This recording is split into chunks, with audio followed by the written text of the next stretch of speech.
नमस्कार। आज हम शुरू करने जा रहे हैं सीडीपी की पीवाईक्यू क्लास, जिसमें आपकी सीडीपी की एक क्विक रिवीजन हो जाएगी। तो चलिए शुरू करते हैं क्वेश्चन नंबर फर्स्ट से। बालकों के व्यक्तिगत विकास। ऑप्शन ए, विकास के लिए विकासात्मक प्रतिमानों को उद्धृत करके सटीकता से व पक्के तौर पर भविष्यवाणी की जा सकती है। ऑप्शन बी, के लिए पूर्वानुमान बिल्कुल नहीं लगाया जा सकता है। ऑप्शन सी, के लिए कुछ हद तक पूर्वानुमान लगाया जा सकता है, परंतु सभी बच्चों के विकास की दर अलग अलग होती है। ऑप्शन डी, अव्यवस्थित व असत्य होता है। इसका राइट आंसर होगा ऑप्शन सी, विकास के लिए कुछ हद तक पूर्वानुमान लगाया जा सकता है, परंतु सभी बच्चों के विकास की दर अलग अलग होती है। नेक्स्ट क्वेश्चन है, निम्नलिखित में से कौन सा कथन सही है? ऑप्शन ए, विकास क्रमबद्ध नहीं होता है। ऑप्शन बी, विकास अव्यवस्थित होता है। ऑप्शन सी, विकास एक सतत प्रक्रिया है। या फिर ऑप्शन डी, विकासात्मक प्रतिमान सांस्कृतिक परिवेश से प्रभावित नहीं होते हैं। इसका राइट आंसर होगा ऑप्शन सी, विकास एक सतत प्रक्रिया है। नेक्स्ट क्वेश्चन है, जीन पियाजे के सिद्धांतों के अनुसार अनुकूलन किन दो मूल प्रक्रियाओं को समाहित करता है? ऑप्शन ए है समायोजन व समावेशन। ऑप्शन बी है संतुलित एवं संगठन। ऑप्शन सी है समायोजन एवं संतुलित। ऑप्शन डी है समावेशन एवं संगठन। इसका राइट आंसर होगा ऑप्शन ए, समायोजन व समावेशन। नेक्स्ट क्वेश्चन है, फ्रेंड्स, यदि आपको वीडियो अच्छी लग रही है तो वीडियो को लाइक करें, शेयर करें और चैनल को सब्सक्राइब करें। नेक्स्ट क्वेश्चन है, जीन पियाजे के संज्ञानात्मक विकास के स्तर पर बच्चे लंबाई व भार जैसे गुणात्मक आधारों पर वस्तुओं को व्यवस्थित कर पाते हैं, परंतु अमूर्त संरचनाओं की संक्रियात्मकता में कठिनाई महसूस करते हैं। ऑप्शन ए, संवेदी चालक। ऑप्शन बी, पूर्व संक्रियात्मक। ऑप्शन सी, मूर्त संक्रियात्मक। या फिर ऑप्शन डी, अमूर्त संक्रियात्मक। इसका राइट आंसर होगा ऑप्शन सी, मूर्त संक्रियात्मक। नेक्स्ट क्वेश्चन है, लेव वाइगोत्स्की के सिद्धांतों के अनुसार व्यक्तिगत वाक। ऑप्शन ए, बच्चे को अपनी सोच भी विनियमित करने में मदद करता है, बच्चे की सोच में रुकावट पैदा करता है। ऑप्शन सी, बच्चे की आत्म केंद्रीयता दर्शाता है। ऑप्शन डी, बच्चे को चुनौतीपूर्ण कार्य दिए जाने पर घटता जाता है। इसका राइट आंसर होगा ऑप्शन ए, बच्चे को अपनी सोच विनियमित करने में मदद करता है। नेक्स्ट क्वेश्चन है, लेव वाइगोत्स्की के अनुसार शिक्षक बच्चों के अधिगम में किस प्रकार मदद कर सकते हैं? ऑप्शन ए, उपयुक्त इनाम देकर। ऑप्शन बी, सख्त सजा देकर। ऑप्शन सी, मदद की मात्रा व स्वरूप में बदलाव करके। ऑप्शन डी, उन्हें ब्लैक बोर्ड से सारी उत्तर नकल करवाकर। इसका राइट आंसर होगा ऑप्शन ए, राइट आंसर हो जाएगा इसका ऑप्शन सी, मदद की मात्रा व स्वरूप में बदलाव करके। नेक्स्ट क्वेश्चन है, पूजा अपनी दोस्त को कहती है कि हमें कक्षा के नियमों का पालन करना चाहिए, वरना शिक्षिका हमें बाहर खेलने की अनुमति नहीं देगी। पूजा लॉरेंस कोहलबर्ग के नैतिक विकास के किस चरण में है? ऑप्शन ए, आज्ञा पालन एवं दंड अभिविन्यास। ऑप्शन बी, अच्छा लड़का अच्छी लड़की अभिविन्यास। ऑप्शन सी, अधिकारिता एवं सामाजिक क्रम व्यवस्था अभिविन्यास। ऑप्शन डी, सार्वभौमिक नैतिक सिद्धांत अभिविन्यास। इसका राइट आंसर होगा ऑप्शन ए, आज्ञा पालन एवं दंड अभिविन्यास। नेक्स्ट क्वेश्चन है, हार्वर्ड गार्डनर के अनुसार निम्नलिखित में से कौन सा कथन सही नहीं है? ऑप्शन ए, बुद्धिमत्ता एक स्थिर तथा स्थायी विशिष्टता है। ऑप्शन बी, बुद्धिमत्ता को परिभाषित व विकसित किया जा सकता है। ऑप्शन सी, बुद्धिमत्ता किसी एक सामान्य खंड से हावी नहीं होती, अपितु कई प्रकार की होती है। ऑप्शन डी, बुद्धिमत्ता को एकाकी आयाम में सहबद्ध नहीं किया जा सकता। इसका राइट आंसर होगा ऑप्शन ए, बुद्धिमत्ता एक स्थिर तथा स्थायी विशिष्टता है। नेक्स्ट क्वेश्चन है, एक बाल केंद्रित शिक्षा में ऑप्शन ए, शिक्षिका की कोई भूमिका नहीं होती। ऑप्शन बी, शिक्षिका की सक्रिय भूमिका होती है तथा विद्यार्थी निष्क्रिय होते हैं। ऑप्शन सी, विद्यार्थियों की सक्रिय भूमिका होती है तथा शिक्षिका निष्क्रिय होती है। ऑप्शन डी, शिक्षिका व विद्यार्थी दोनों की सक्रिय भूमिका होती है। इसका राइट आंसर होगा ऑप्शन डी, शिक्षिका व विद्यार्थी दोनों की सक्रिय भूमिका होती है।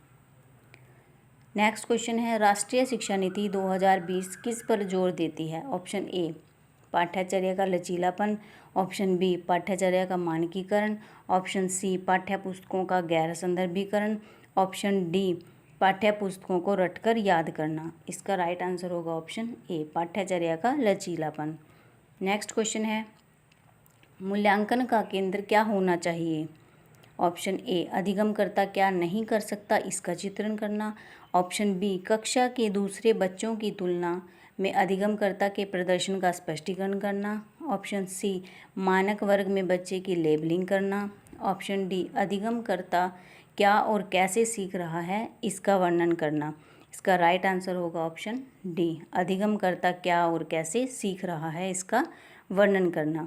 नेक्स्ट क्वेश्चन है, निम्नलिखित में से कौन सा विकल्प एक सामाजिक रचनावादी कक्षा कक्ष जिसमें बच्चों की व्यक्तिगत जरूरतों का ध्यान रखा जाता है की व्याख्या करता है? ऑप्शन ए बैठने की तय व्यवस्था, ऑप्शन बी शिक्षकों का केवल निर्देश देना व बच्चों से पूर्ण आज्ञा पालन की अपेक्षा करना, ऑप्शन सी बच्चों द्वारा तथ्यों का स्मरण करना, बच्चों को आपस में चर्चा करते हुए समूह कार्य करना। इसका राइट आंसर होगा ऑप्शन डी बच्चों को आपस में चर्चा करते हुए समूह में कार्य करना। नेक्स्ट क्वेश्चन है, निम्नलिखित में से कौन सा प्रश्न कक्षा में समालोचनात्मक सोच को बढ़ावा देने का सही उदाहरण है? ऑप्शन ए 325 और 486 को जमा करो, ऑप्शन बी बाल विवाह प्रतिबंध अधिनियम किस वर्ष में पारित किया गया था, ऑप्शन सी श्वसन को परिभाषित कीजिए, ऑप्शन डी अपने शहर में प्रदूषण के विभिन्न कारणों का विश्लेषण कीजिए और प्रदूषण करने के विभिन्न उपाय सोचिए। इसका राइट आंसर होगा ऑप्शन डी अपने शहर में प्रदूषण के विभिन्न कारणों का विश्लेषण कीजिए और प्रदूषण करने के विभिन्न उपाय सोचिए। नेक्स्ट क्वेश्चन है, निम्न में से कौन सा विद्यालय में समावेशन की संस्कृति को दर्शाता है? ऑप्शन ए विद्यार्थियों की ज़रूरतों को पूरा करने के लिए विभेदीय आकलन को बढ़ावा दिया जाता है, ऑप्शन बी विभिन्नता और विभिन्न परिप्रेक्ष्यों को हतोत्साहित किया जाता है, ऑप्शन सी विद्यालय में कुछ विद्यार्थी ही विवादित और समाहित महसूस करते हैं, ऑप्शन डी विद्यार्थियों को उनकी योग्यता के आधार पर स्थायी समूहों में बांटा जाता है। इसका राइट आंसर होगा ऑप्शन ए विद्यार्थियों की ज़रूरतों को पूरा करने के लिए विभेदीय आकलन को बढ़ावा दिया जाता है। ए इसका आंसर होगा। नेक्स्ट क्वेश्चन है, सांस्कृतिक रूप से विविध विद्यार्थियों वाली कक्षा में एक शिक्षक को निम्नलिखित में से किससे बचना चाहिए? ऑप्शन ए चर्चा में विविध संस्कृतियों के उदाहरण लाना, ऑप्शन बी प्रभावी संस्कृति के लिए उपयुक्त पाठ्यक्रम और शिक्षण शैली विकसित करना, ऑप्शन सी विद्यार्थियों को अपनी संस्कृति की अनूठी विशेषताओं को साझा करने के लिए प्रोत्साहित करना, ऑप्शन डी विद्यार्थियों के बीच सम्मान और स्वीकृति को बढ़ावा देना। इसका राइट आंसर होगा ऑप्शन बी प्रभावी संस्कृति के लिए उपयुक्त पाठ्यक्रम और शिक्षण शैली विकसित करना। नेक्स्ट क्वेश्चन है,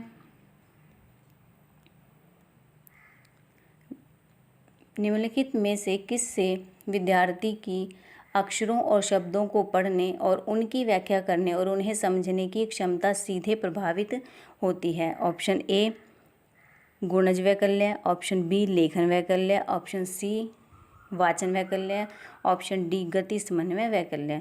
इसका राइट आंसर होगा वाचन वैकल्य। वाचन वैकल्य का मीनिंग है कि बोलने से, तो यहाँ पर दिया है कि शब्दों को पढ़ने से, तो पढ़ा तो बोल कर ही जाता है, इसलिए वाचन वैकल्य। नेक्स्ट क्वेश्चन है, गतिक दिव्यांगता वाले विद्यार्थियों का सफल समावेशन सुनिश्चित करने के लिए निम्न में से किस से बचना महत्वपूर्ण है?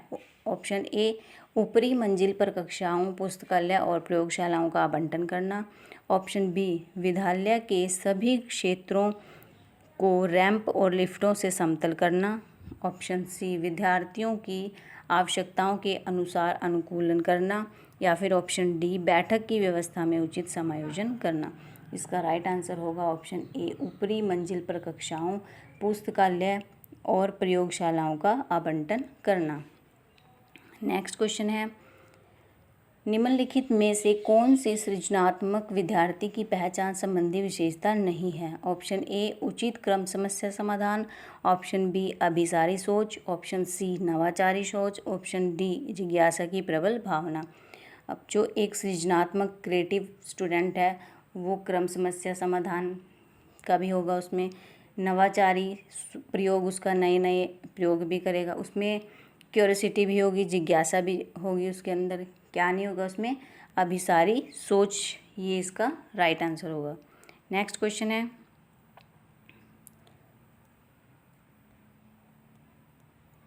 किसी विशेष विषय वस्तु को लंबे समय तक स्मरण रखने को साझा करने हेतु एक शिक्षक को निम्नलिखित में से किस रणनीति से बचना चाहिए?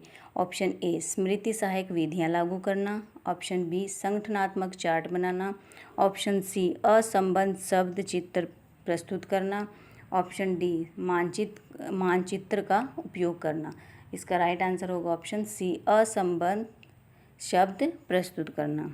नेक्स्ट क्वेश्चन है, जब सीखी जाने वाली सामग्री डैश हो तो विद्यार्थी बेहतर सीखते हैं? जटिल और व्यापक, ऑप्शन ए, ऑप्शन बी मौजूदा ज्ञान से जुड़ी, ऑप्शन सी अव्यवस्थित और असंगठित, ऑप्शन डी उनके सामाजिक सांस्कृतिक संदर्भ से भिन्न।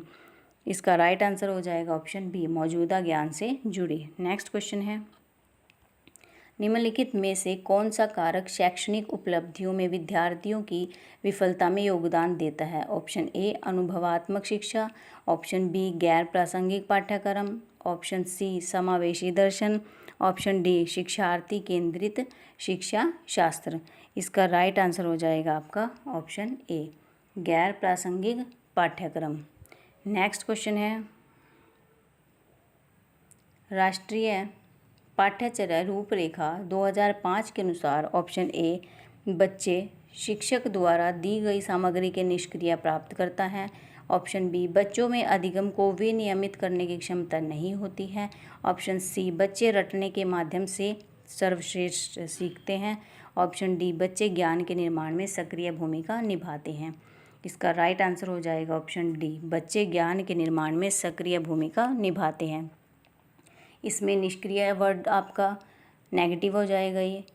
उसके बाद नहीं होती, विनियमित करने की क्षमता होती है, इसमें क्या लिखा है? नहीं होती। और रटना तो आपका नेगेटिव माना ही जाता है, तो ये नेगेटिव वर्ड से भी आप इसको एलिमिनेट करके आंसर निकाल सकते हो।